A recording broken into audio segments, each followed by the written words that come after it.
Bah, il va bien falloir, d'accord, mais enfin, il faut voir ce qu'on met dans ce budget. Quand même, moi, ce qui intéresse les Français, à mon avis, c'est ce qu'il y a dans le budget et de savoir à quelle sauce ils vont être mangés.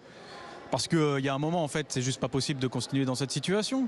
Dans une situation où on n'a jamais ramassé autant d'impôts de l'histoire du pays, où les recettes de la TVA, le premier impôt du pays, n'ont jamais été aussi élevés. On a plus de 200 milliards, mais on se retrouve et on comprend que maintenant, il n'y a plus que 100 milliards d'euros qui vont dans le budget de l'État, parce qu'il y a 100 milliards d'euros de TVA, les 100 autres milliards, qui sont balancés vers le budget de la Sécu sociale ou balancés vers le budget des collectivités pour compenser soit des exonérations de cotisations sociales ou patronales, ou pour compenser des mesures politiques comme la taxe d'habitation qui a été supprimée, ou la fin des impôts de production sur les entreprises. Bah, il y a un moment, en fait, on n'est pas d'accord avec ça.